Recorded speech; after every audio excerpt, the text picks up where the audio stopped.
ప్రియ శ్రోతలు, ఈరోజు మన వాక్యపాఠం యోవేలు గ్రంథం 2వ అధ్యాయం 12 నుండి 17వ వచనం వరకు. శ్రద్ధగా వినండి. ఇప్పుడైనను మీరు ఉపవాసముండి కన్నీరు విడుస్తూ దుఃఖిస్తూ మనఃపూర్వకంగా తిరిగి నా వద్దకు రండి. ఇదే యెహోవా వాక్కు. మీ దేవుడైన యెహోవా కరుణావాత్సల్యములు గలవాడు, శాంతమూర్తి, అత్యంత కృపగలవాడు అయి ఉండి తాను చేయనుద్దేశించిన కీడును చేయక పశ్చాత్తాపపడతాడు గనుక మీ వస్త్రములను గాక మీ హృదయములను చింపుకొని ఆయన తట్టు తిరగండి. ఒకవేళ ఆయన మనస్సు తిప్పుకొని పశ్చాత్తాపపడి మీ దేవుడైన యెహోవాకు తగిన నైవేద్యమును పానార్పణమును మీకు దీవెనగా అనుగ్రహిస్తాడు. అనుగ్రహించడని ఎవరు చెప్పగలరు? సీయోనులో బాకా ఊదండి, ఉపవాస దినము ప్రతిష్ఠించండి, వ్రతదినము నియమించి ప్రకటన చేయండి, జనులను సమకూర్చండి, సమాజ కూటము ప్రతిష్ఠించండి, పెద్దలను పిలువనంపించండి, చిన్నవారిని స్తన్యపానము చేసే బిడ్డలను తోడితండి. పెండ్లి కుమారుడు అంతఃపురములో నుండి, పెండ్లి కుమార్తె గదిలో నుండి రావాలి.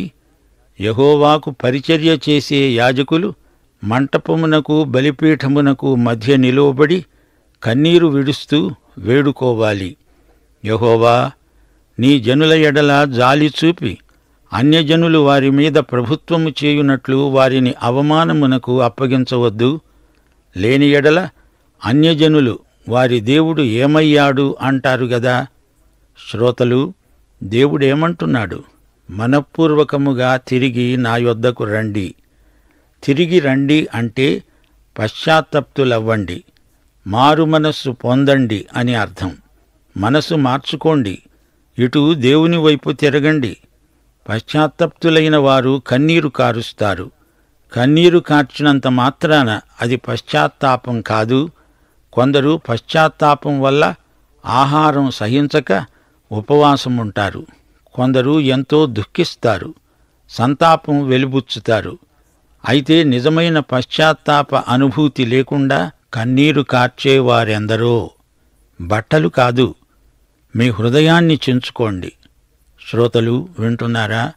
పశ్చాత్తాపం బాహిర ప్రదర్శన కాదు, అది హృదయానుభూతి. యాజకులు బట్టలు చించుకోకూడదు. అయినా హృదయ పరివర్తన లేని పశ్చాత్తాప ప్రకటన వేషధారణ మాత్రమే. దేవుని వైపునకు మనస్ఫూర్తిగా తిరగడమే మారు మనస్సు. ఈజిప్టులో ఇశ్రాయేలీయులు ఉండగా దేవుడు తెగుళ్లు రానిచ్చాడు. ఏ విధంగానైనా ఫరోలో పరివర్తన రాకపోతుందా అని దేవుడనుకున్నాడు. అయితే ఫరో మారలేదు. పైగా అతని మనస్సు మరీ కఠినమైంది.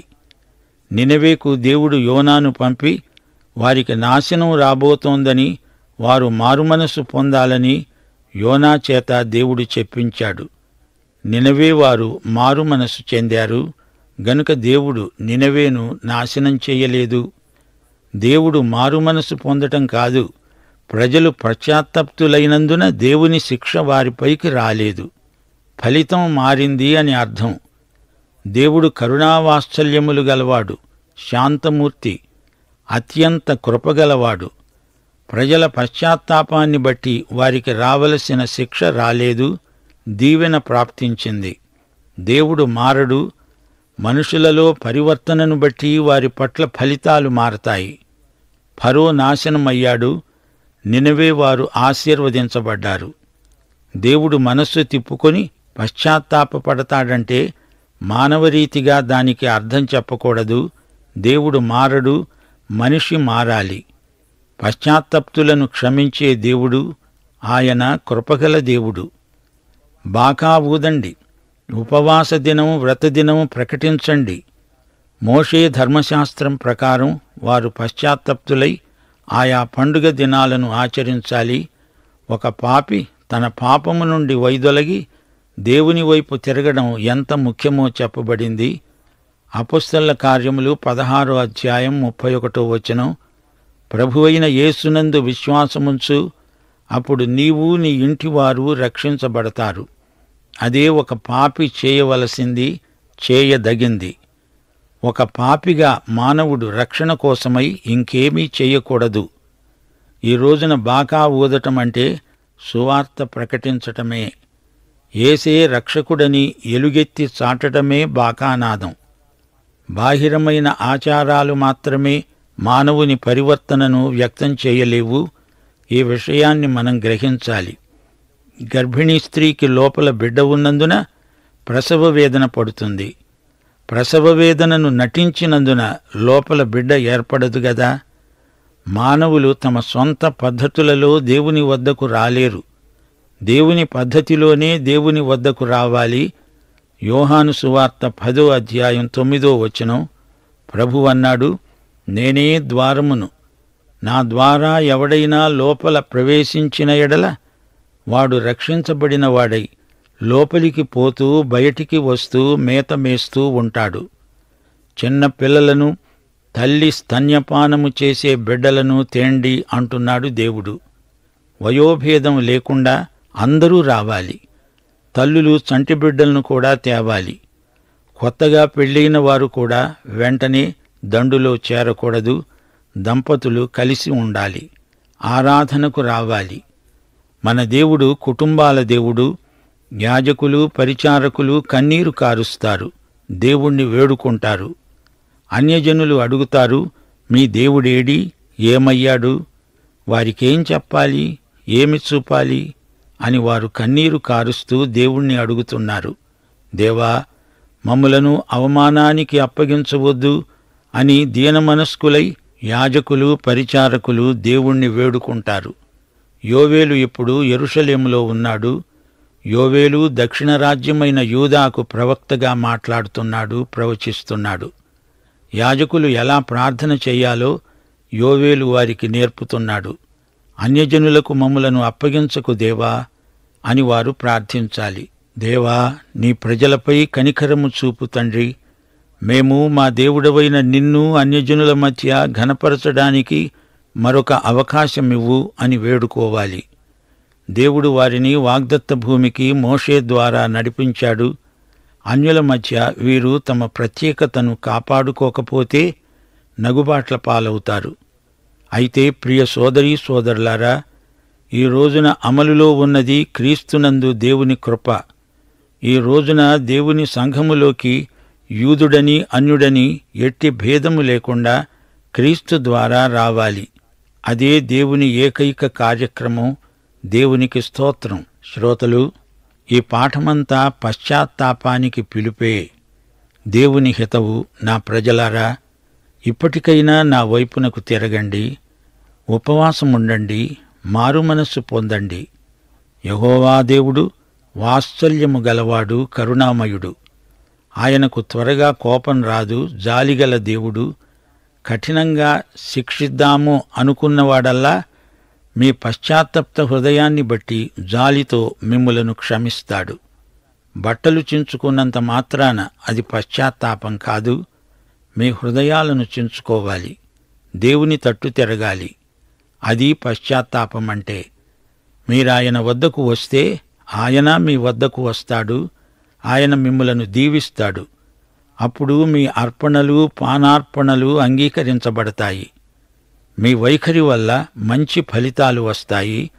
అనుమానించవద్దు. మీ దేవుడు ఎంతైనా నమ్మదగినవాడు.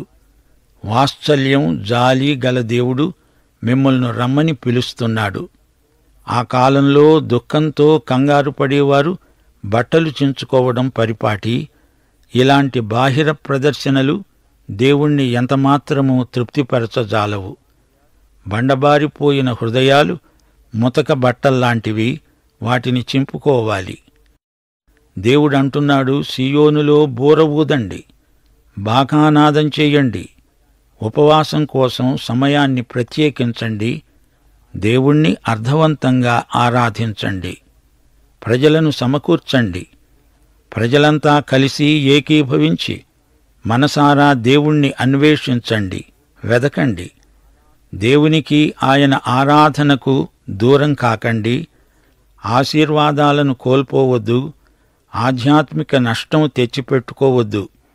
పెద్దలను రప్పించండి, చిన్నవాళ్లను చంటిబిడ్డలను కూడా తేండి. పెండ్లి కొడుకు పెండ్లి కూతురు కూడా ఉన్నపాటున వచ్చేయాలి. యెహోవాకు సేవ చేసే యాజకులు మంటపానికి బలిపీఠానికి మధ్య నిలిచి ఏడ్చారు. వారన్నారు, యెహోవా, నీ ప్రజలను చూడు, వారిని కనికరించు. మేము నీకు చెందిన వారము. నీ వారిని తిరస్కారానికి గురిచేయకు. వారి మీద అన్యులు ప్రభుత్వం చేస్తుంటే నీవు చూస్తూ ఊరుకుంటావా? అలా జరగనీయవద్దు.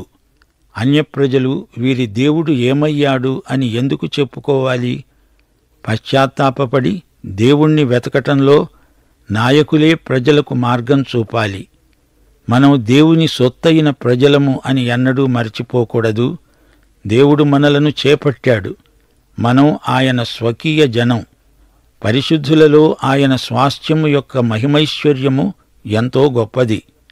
మనల్ని బట్టి అన్యుల మధ్య దేవుని నామము దూషించబడకూడదు. సోదరుడా, సోదరి, సమయముండగానే తన వైపు వీరు తిరగాలని దేవుడు కోరుతున్నాడు. కాలం గతించిపోతోంది. ఒక చెంప నాశనం ముంచుకొస్తోంది. పశ్చాత్తప్తులవండి అంటూ ప్రభువు హెచ్చరిక చేస్తున్నాడు. ఈ రోజున ఇదే సందేశం మనకు కూడా వర్తిస్తుంది. మన జీవితాలకు ఇదే చివరి ఘడియేమో. ఇప్పుడే, ఈ క్షణమే దేవుని వైపునకు ప్రతి ఒక్కరూ తిరగాలి. దేవుణ్ణి సమీపించడానికి ఎవరికీ ఎట్టి అభ్యంతరము ఉండకూడదు. పశ్చాత్తాపం అనుభూతి. యాంత్రికమైన మతాచారాల ద్వారా పశ్చాత్తాపాన్ని నటించటం వేషధారణ.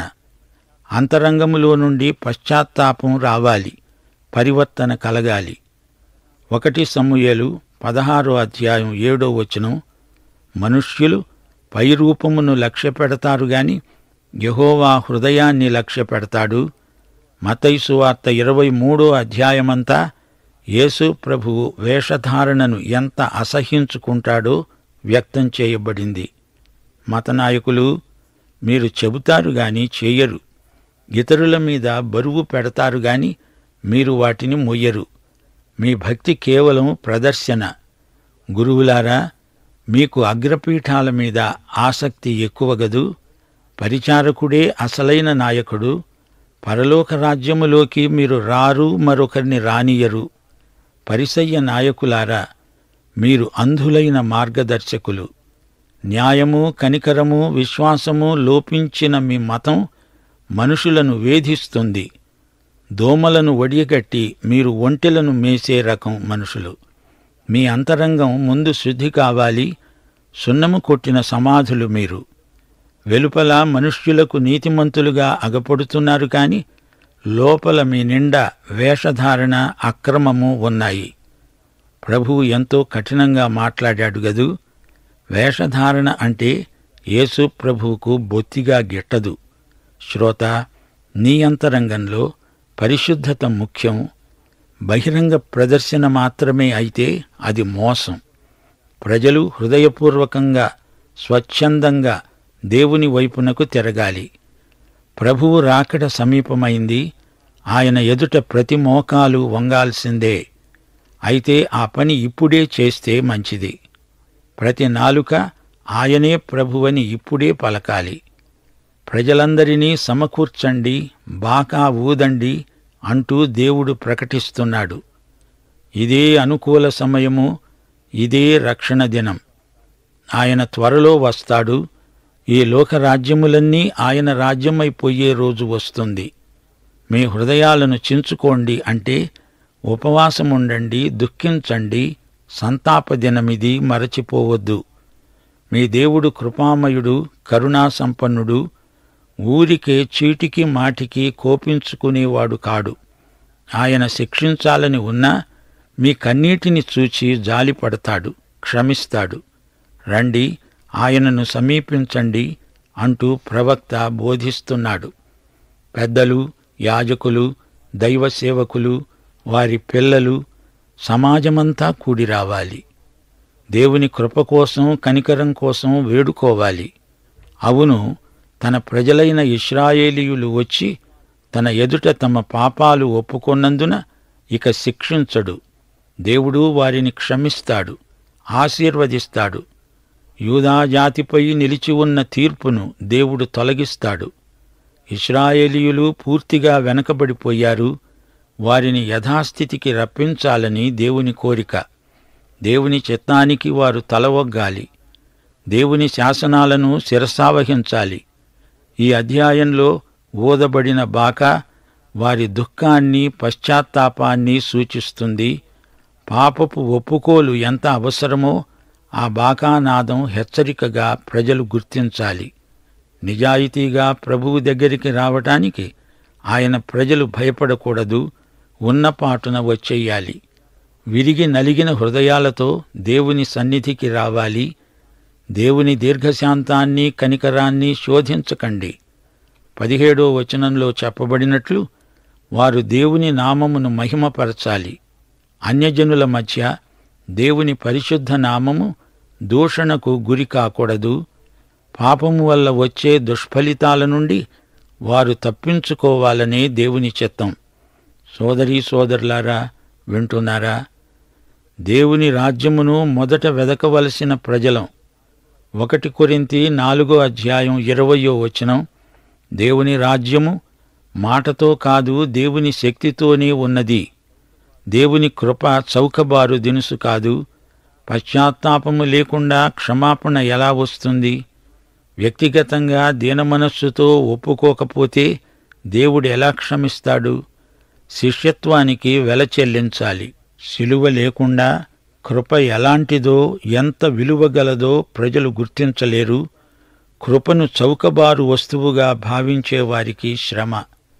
యేసుక్రీస్తు పిలుపు వినగానే శిష్యులు తమ వ్యాపారాన్ని, తమ వలలను, తమ ధన సంపాదనను అంతా వదిలిపెట్టి ఆయనను స్వచ్ఛందంగా వెంబడించారంటే కృప ఎంత విలువైనదో మనకు బోధపడుతుంది. యేసుక్రీస్తును వెంబడించవలసిందిగా దేవుని కృప మనలను హెచ్చరిస్తోంది, రమ్మని సైగ చేస్తోంది. పాపాన్ని ఖండిస్తుంది గనుక విలువగలది. పాపిని నీతిమంతునిగా తీర్చిదిద్దుతుంది గనుక అది కనికరము, జాలి గలది.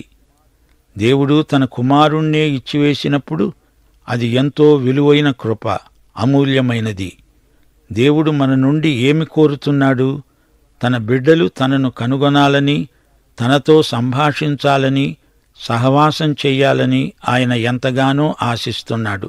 దేవుని చిత్తానికి పూర్తిగా లోబడకపోతే ఆయన నీ ద్వారా ఎట్టి ఘనకార్యము చేయజాలడు. దేవుని నామమున నీవు చేయవలసిన గొప్ప కార్యాలెన్నో ఉన్నాయి. అయితే నీ జీవితం ప్రభువుకు సమర్పితమైనప్పుడే అట్టి ఘనకార్యాలు నీ ద్వారా జరుగుతాయి. ప్రభువు యొక్క మహాదినం మనకు ఎల్లప్పుడూ జ్ఞాపకముండాలి. గతంలో ఎన్నెన్నో ఆశీర్వాదాలను పోగొట్టుకున్న దేవుని ప్రజలు తిరిగి దేవుని వద్ద నుండి పొందగలరనే నిరీక్షణ వారికుంది. నష్టపోయిన పంటను తిరిగి దేవుడిస్తానన్నాడు. అన్ని కాలాలు, అన్ని సమయాలు ఆయన చేతిలోనే ఉన్నాయి. ప్రియశ్రోతలు, మిడతల దండు యూదాజాతిని క్రమశిక్షణలో పెట్టడానికి దేవుడు పంపించాడు. అంతకంటే గొప్ప తీర్పు రాబోతోందని, ముందుగానే పశ్చాత్తప్తులు కావలసిందని యోవేలు దేవుని మూలంగా పలుకుతున్నాడు. యోవేలుకు సమకాలీన ప్రవక్తలు ఎలీషా, యోనా. పాఠం ఇంతటితో సమాప్తం. యేసుక్రీస్తు వారి కృప, తండ్రి అయిన దేవుని ప్రేమ, పరిశుద్ధాత్మ యొక్క సహవాసము మనకందరికీ సదాకాలము తోడై ఉండునుగాక. ఆమేన్.